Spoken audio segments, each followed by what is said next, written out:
I will never forget this flight around the Isle of Wight.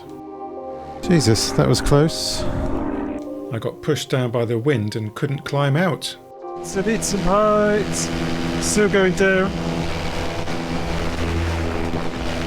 Oh, scary shit. This is really scary. 30 degrees C. Might be a bit thermic. Time now is 14:41.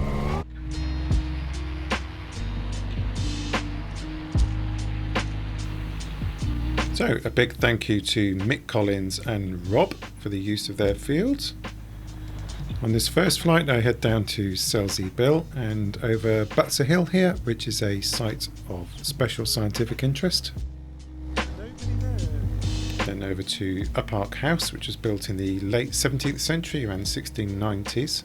Was severely damaged by fire in 1989 and underwent meticulous restoration, and now showcases 18th century interiors.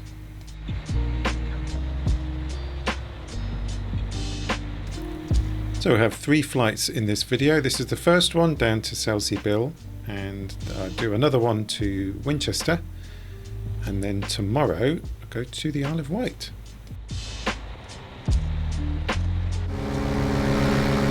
So people swimming.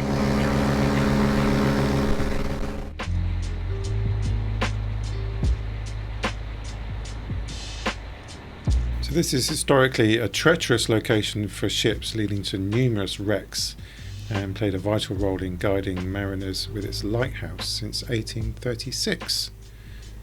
Once I've flown around there, I decided to have a little drop down along the beach. There's no one on this beach here. This is East Wittering Beach, and have a great time just flying low.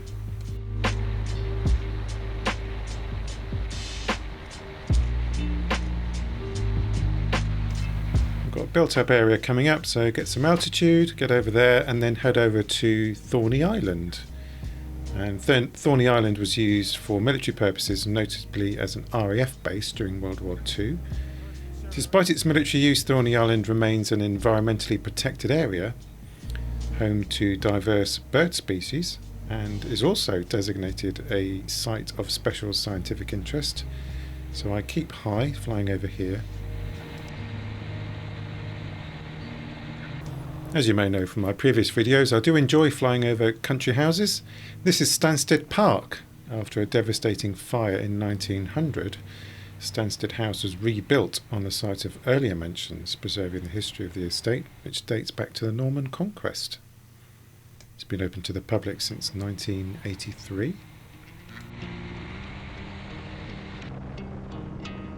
So I head back to the airfield now and have some refreshment, and then head off to Winchester, my next flight. I'll keep the Winchester flight short on here because the Isle of Wight flight is the one I'm here for.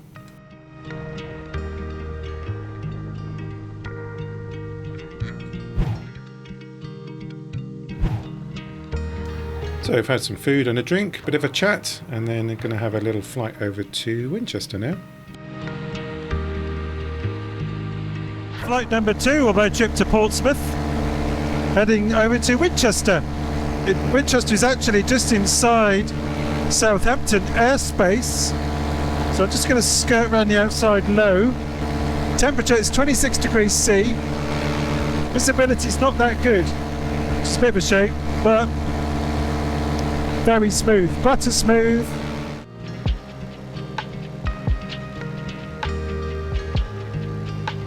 This is Avington Park, built in the 16th century, granted to Edmund Clark by Henry VIII, and remains a private residence. Now flying over Winchester, which served as the capital of the ancient Kingdom of Wessex and was a significant city during the medieval period in England. Also the location of the famous Winchester Cathedral. It is one of the largest cathedrals in Europe, with a history spanning over 1,000 years. At this point in the flight, I just fancied a bit of cheeky low flying. And then we had the Saharan dust cloud on this evening, which meant that the sun at the sunset was very, very orange. So as you can see there, which I thought was pretty cool. Not seen a sunset like that for quite some time. Really enjoyed seeing that.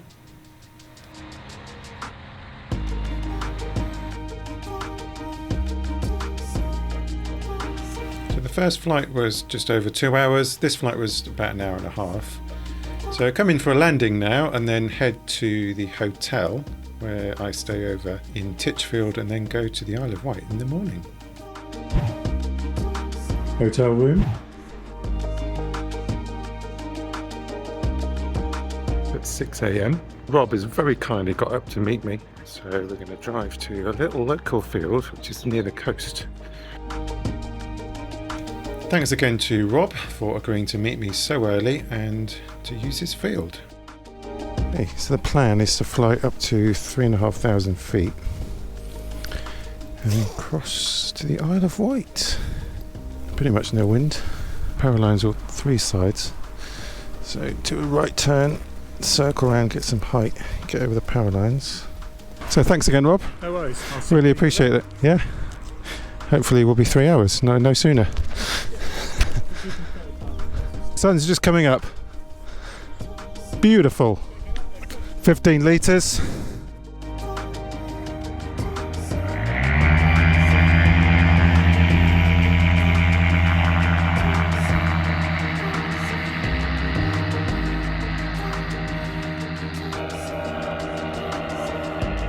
What a beautiful sunrise. So it took off around 5 minutes after sunrise, and my first task at this point is to avoid houses, avoid waking people up, and to get up to 3,000 feet for the crossing to the Isle of Wight. But look at this, beautiful sunrise.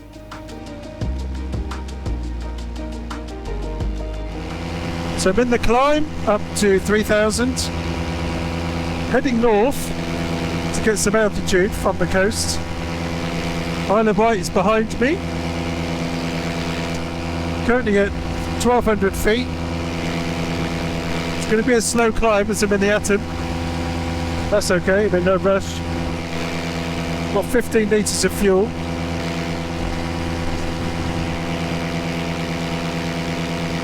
Southampton over there.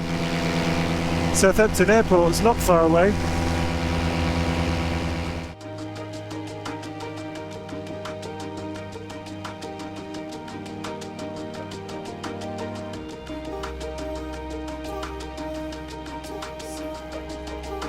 (1,500 feet, halfway up. I'm going to go to 3.5k and keep the power on. Start the crossing at 3,500 with the power still on full until we get to 4,000, then I'm going to level off. That's the plan. Woohoo!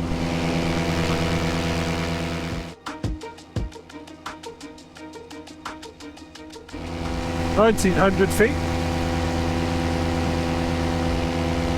My kids used to call this the Island of Wight. Took them on holiday here when they were toddlers. 2,000 feet.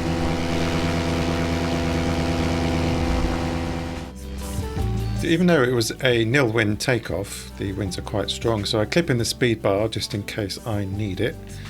But I do actually have a tailwind, so that makes it much easier to cross. So if I get an engineer going down there,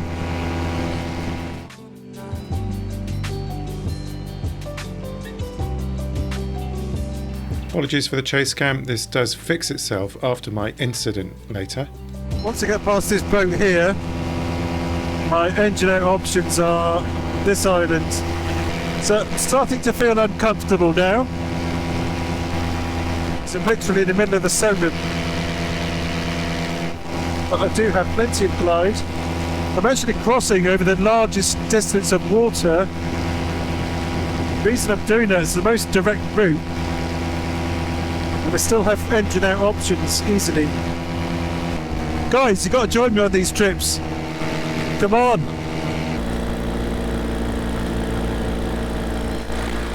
We made it. We made it. So Egypt Point is down there somewhere. I'm also going to go directly over Cowes. So I made it across, had a 45 mile an hour ground speed, which made it much easier. And this is Cowes, one of the longest running and largest sailing regattas in the world is held here, attracting thousands of sailors since the 1820s. Prince Albert and Queen Victoria frequently visited the area. They loved the place, and resulted in the construction of the nearby Osborne House. So here's Osborne House, which served as a private holiday home for Queen Victoria and Prince Albert. It was designed by Prince Albert himself in collaboration with architect Thomas Cubitt, built between 1845 and 1851. It showcases the couple's passion for the Renaissance style. Queen Victoria passed away here in 1901.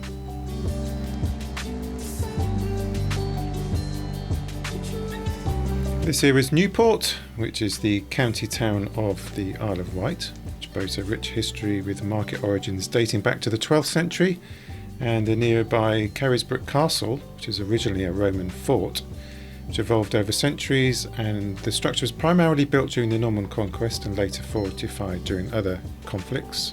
King Charles I was imprisoned here for over a year leading up to his trial and subsequent execution in 1649. The Isle of Wight is just full of interesting things to see. Absolutely love it.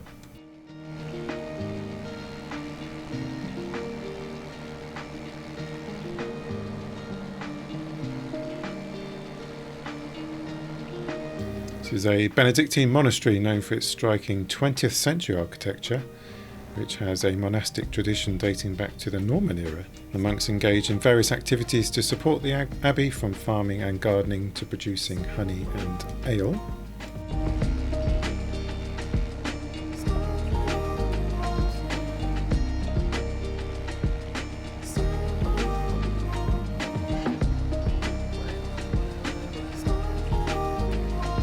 So the planned route is just to fly the entire coastline of the Isle of Wight round to the Needles and then hop over at Hurst Castle.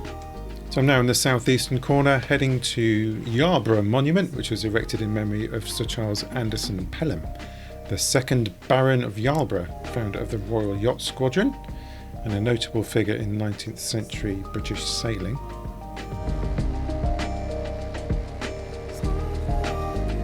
Then head up to Bembridge Fort, which was built between 1862 and 1867, constructed to defend the eastern approaches to the Solent and the Royal Navy base at Portsmouth against the threat of French invasion. During World War II, it was used as a radar station.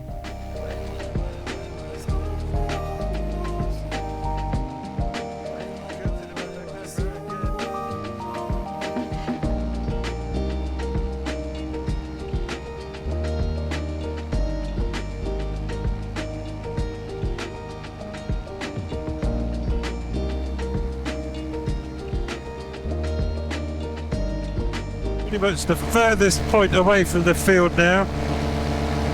Engine out here, it's going to be a long wait. Now approaching Ventnor. We took the kids on holiday. It's called the Family Friendly Hotel, where you put a baby listener in your room and the hotel staff listen out for your babies while you have a nice dinner. The baby wakes up, they come and get you, and you sort them out.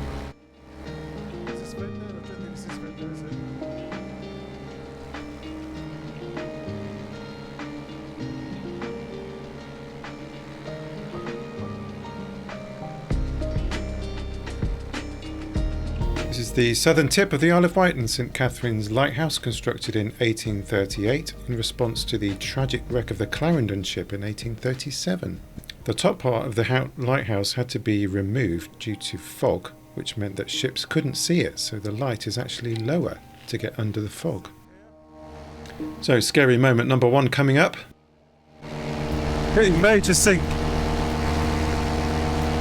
Wow, look at that. Going right down. Not surprising. Slightly dangerous situation. Dinosaur Park. Well, I'm getting thrown down. Being pushed. Slightly concerning.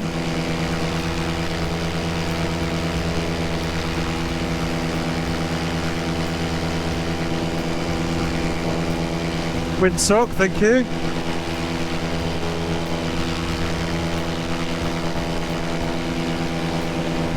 To get some heights, I need some heights. Still going down. Look at this, guys.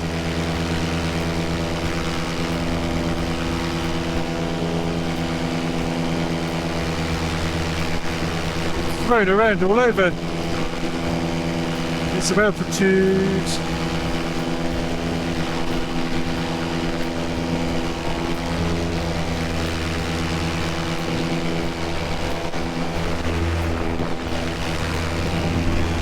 Oh, scary shit. This is really scary. I just got thrown.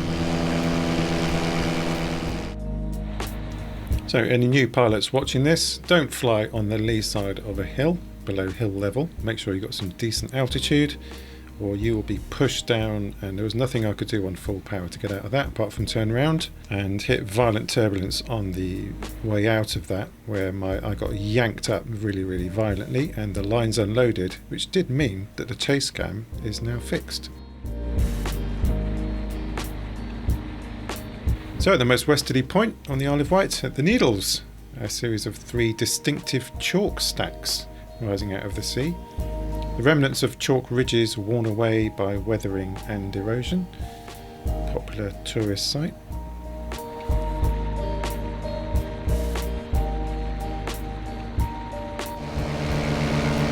There we go, the Needles. Needles Lighthouse.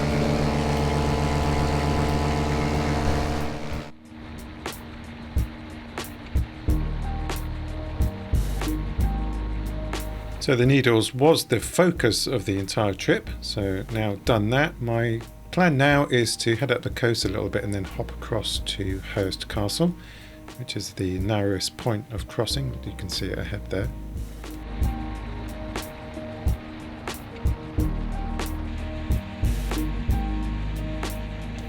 So Hurst Castle was built by Henry VIII in 1544 as one of his device forts to defend against potential invasions, particularly from France and the Holy Roman Empire.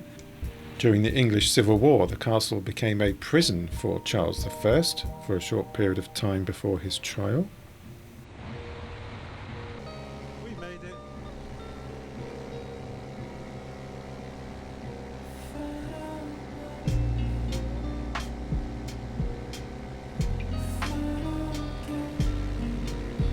What a trip! Absolutely, what a trip! It's a bit scary on the lee side of Ventnor. I could see my altitude slowly decreasing. Put the power on and I just couldn't get out of it. And then on the other side I got some violent turbulence. But the wing got slightly unloaded at one point. Slightly scary. It's probably my scariest moment so far flying. So I think I just misjudged the decrease in altitude. I didn't really notice it until it was too late, really. I should have turned around and climbed again. Note for the future. Now approaching Lymington and heading on the way back. Epic trip. Absolutely love it. Thanks to Mick Collins and Rob for making it possible. Really appreciate it, guys. Really do. So once I get past Lymington, I'm going to drop down, see if I can make some penetration into wind. So my ground speed has dropped quite a lot now. I'm into wind.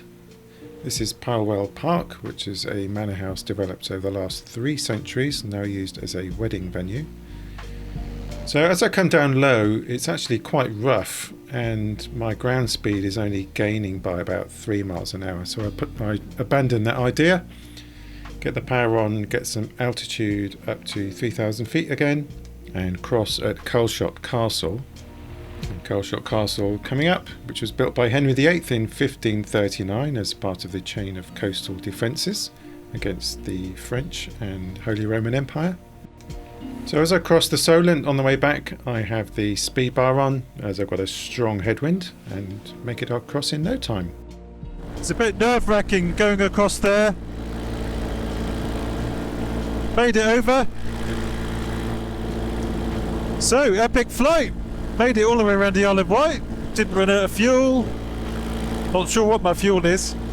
So just descending now, just over the Solent, just about to drop down, coming for a landing. So, scary and potentially fatal mistake coming up. Before we see that, thanks to Ian, the landowner, and to Rob, they actually arranged and notified Solent ATC that I'd be flying, so all of the aircraft in the area knew I was operating. I find it hard to watch this. I was aware of these power lines, but for some reason I just forgot about them. And at the very last minute, you can see they were invisible. At the last minute I saw them, lifted my legs up, pulled brakes, got on the power.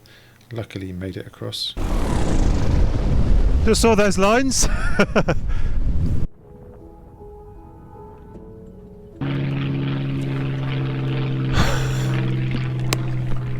Jesus, that was close. Whew. Well, what a flight. Well, that was amazing. Yeah, beautiful. Stunning flight.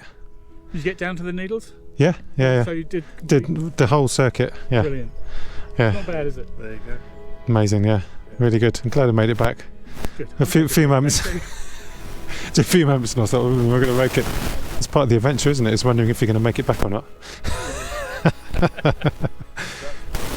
Well, that was an amazing flight. So thanks, Rob. Really appreciate that. 11.5 litres I used on a probably 3-hour flight. If you enjoyed this video, give it a thumbs up. Hope you enjoyed and hope to see you in the next one. Got some more epic adventures planned. So subscribe to see those. Cheers. Thanks again to Ian for the use of his land, to Rob for arranging everything for me, and to Mick Collins for hosting in Hampshire and for the amazing off-grid air sports throttle which you can get from South Coast Air Sports. Thanks again, guys. Absolutely loved it. Really, really good. One of the best flights of the year so far. If you want to see high-res photos, check the links in the description.